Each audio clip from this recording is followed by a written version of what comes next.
Hello दोस्तों, मैं शंकर आपको अपने YouTube channel learn with Shankar में स्वागत करता हूं। और मैं आज आपके लिए लेके आया हूं बहुत ही इंटरेस्टिंग टॉपिक, वो है भारतीय संविधान एक नज़र में। आज मैं इस वीडियो में आपको बताऊंगा कि भारतीय संविधान के जो भाग हैं उसमें क्या क्या हैं और उसके अंतर्गत क्या क्या हमें पढ़ना है और उसके अंतर्गत क्या क्या महत्वपूर्ण तथ्य हैं, उन्हें मैं टॉपिक बाय 1 to 1 करके बताऊँगा। साथ ही साथ इससे जुड़े हुए तमाम ऑब्जेक्टिव टाइप क्वेश्चंस मैं इसके अगले वीडियो में अपलोड करना हूँ, इसलिए आप इस वीडियो देखने के बाद उस वीडियो को ज़रूर से ज़रूर देखें। चलिए स्टार्ट करते हैं आज का टॉपिक।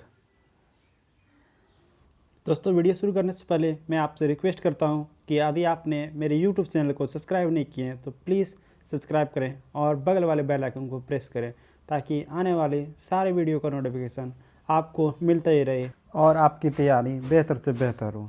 चलिए आज का टॉपिक शुरू करते हैं, जो है भारतीय संविधान एक नज़र में। इसमें सबसे पहले देखेंगे कि भारतीय संविधान के अंतर्गत कितने भाग हैं। जैसे स्क्रीन पर आपको दिख रहा है, भारतीय संविधान में कुल 22 भाग थे। कब? जब भारतीय संविधान लागू हुए थे तब। तो हम जब पूरी देख लेते हैं एक बार कि जब भारतीय संविधान लागू हुआ था उस समय भारतीय संविधान में कुल 395 अनुच्छेद थे और 8 अनुसूचियाँ थी और 22 भाग थे। लेकिन वर्तमान में भागों की संख्या बढ़ गई है और अनुच्छेदों की संख्या भी बढ़ गई है और साथ ही साथ अनुसूची की संख्या भी बढ़ गई है। तो हम इस वीडियो में देखेंगे कि भाग जो 22 थे वो अब बढ़ के कितने हुए और कौन कौन से भाग हमारे संविधान में है और उसमें क्या क्या है। चलिए अब देखते हैं भारतीय संविधान के अंतर्गत जो अनुच्छेद हैं वो अब कितने हैं। जैसे आपको स्क्रीन पर दिख रहा है कि भारतीय संविधान में कुल जो अनुच्छेद है अभी वो 450 से भी अधिक है और वर्तमान में जो कुल अनुसूची की संख्या है वो 12 है। जो वर्तमान में कितने थे, जो संविधान लागू थे उस समय जो थे वो 8 थे, लेकिन अब कितने हुए, 12 हो गए हैं। ठीक। और कुल वर्तमान में जो भाग हैं वो 26 भाग हैं। किस आधार पर? सीरियल ऑर्डर के आधार पर, नंबर के आधार पर देखें तो 26 है, लेकिन जब गिनती की दृष्टि से देखते हैं वो 25 है। एक गायब हो गया है, जो अनुच्छेद जो भाग 7 थे उसको हटा दिया गया है, इसलिए अब वर्तमान में कुल कितने भाग हैं, 25 भाग हैं। दोस्तों देखते हैं कि संविधान के जो भाग हैं उसके पहला भाग में क्या है। जैसे आपको बता दें कि भारत के जो भाग हैं संविधान के पहला भाग, उसमें संघ और उसके राज्य क्षेत्र हैं जो अनुच्छेद 1 से लेकर 4 तक है। और दूसरा जो भाग है उसमें भारत की नागरिकता, जो नागरिकता से संबंधित जो भी प्रावधान दिए गए हैं वो अनुच्छेद 5 से लेकर 11 तक दिए हुए हैं। और जो तीसरा भाग है वो है भारत के मौलिक अधिकार, जो अनुच्छेद 12 से लेकर अनुच्छेद 35 तक दिया हुआ है। ये 3 भाग हैं, पहला भाग, दूसरा भाग, तीसरा भाग। ये सारे भाग हम लोग फिर आगे पढ़ेंगे बहुत अच्छे तरह से। अभी हम लोग देखते हैं कि संविधान में कौन कौन से भाग हैं। सिर्फ दोस्तों आगे देखते हैं भाग 4।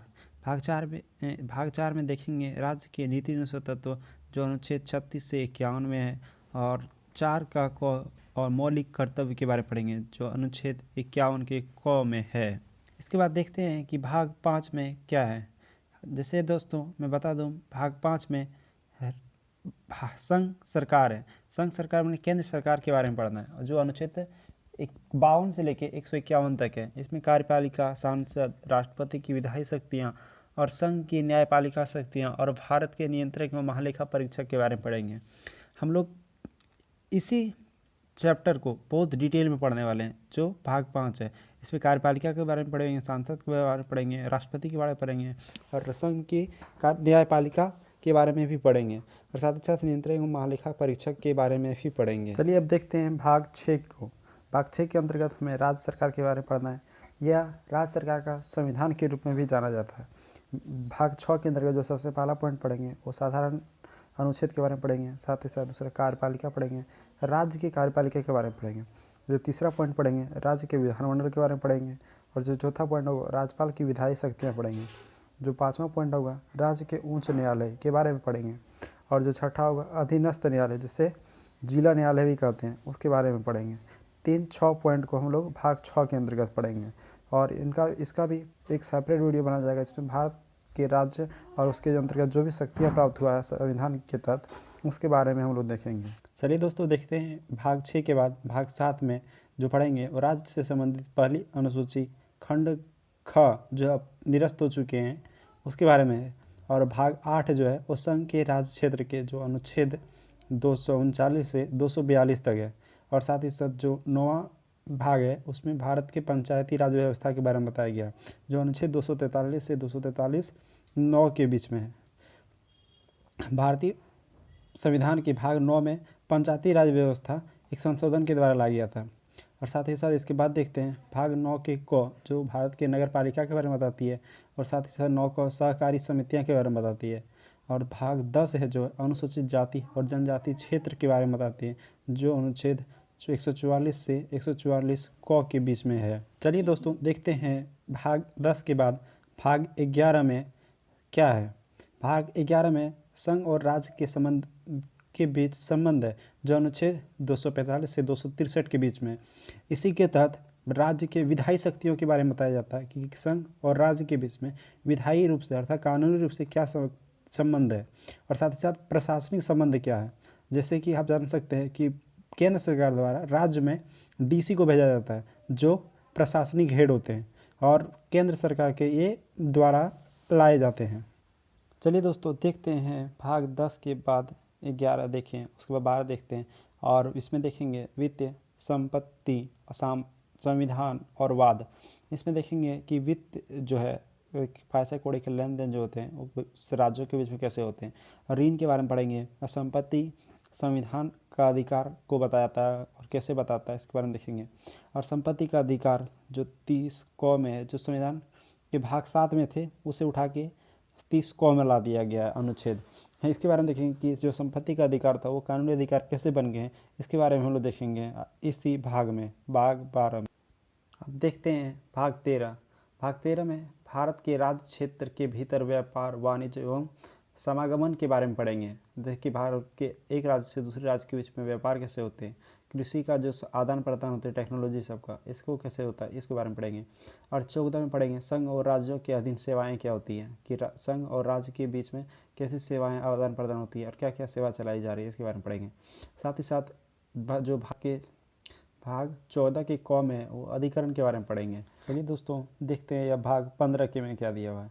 भारत 15 में जो है निर्वाचन आयोग के बारे में है, जो 324 अनुच्छेद से 329 क तक है। और भाग 16 में कुछ वर्गों में संबंधित विशेष प्रावधान है जो केंद्र सरकार को शक्ति प्राप्त है, उसके बारे में पढ़ेंगे। और भाग 17 में देखेंगे राजभाषा है, और राजभाषा जो देखते हैं हम लोग जो 22 भाषाएं हैं उसी भाषाओं के बारे में पढ़ेंगे कि कब लागू हुआ, कैसे लागू हुआ, और किसे राजभाषा के रूप में दर्जा प्राप्त होता है और कब प्राप्त होता है, इसके बारे में हम लोग डिटेल में देखेंगे भाग 17 में।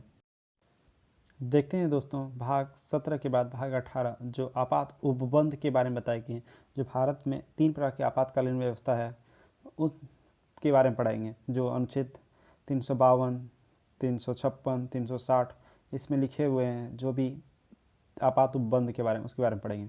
और कुछ प्रकीर्ण है हमारे अनुच्छेद 361 से लेकर 367 के बीच जो भाग 19 में है उसके बारे में पढ़ेंगे। और साथ ही साथ भाग 20 जो संविधान संशोधन के बारे में है, ये अति महत्वपूर्ण भाग है दोस्तों, इसके बारे में हम लोग पूरा डिटेल में देखेंगे।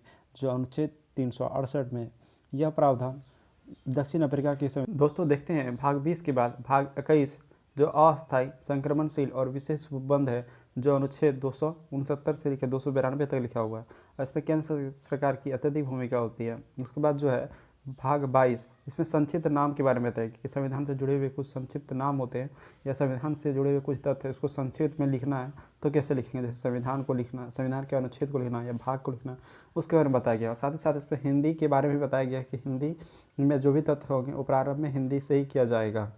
और दोस्तों देखते हैं इन भागों से जुड़े हुए तथ्यों के बाद अब देखते हैं इन भागों से जुड़े हुए कुछ महत्वपूर्ण तथ्य हैं। जो पहला तथ्य है वो भाग 7 से जुड़ा हुआ है। वह भाग 7 को 7वें संविधान संशोधन 1956 द्वारा ख़त्म कर दिया गया था।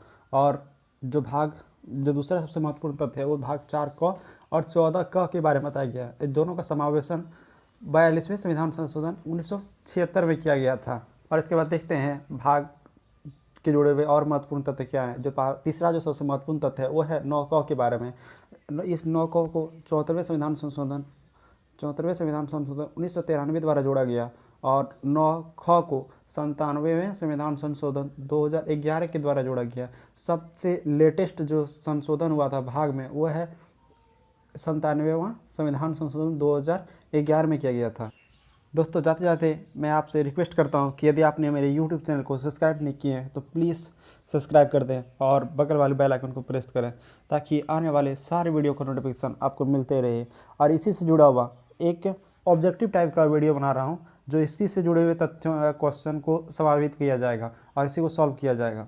तो उस वीडियो को भी जरूर से जरूर देखें, उसका भी लिंक मैं डिस्क्रिप्शन बॉक्स में दे दूँगा। धन्यवाद। जय हिंद, जय भारत।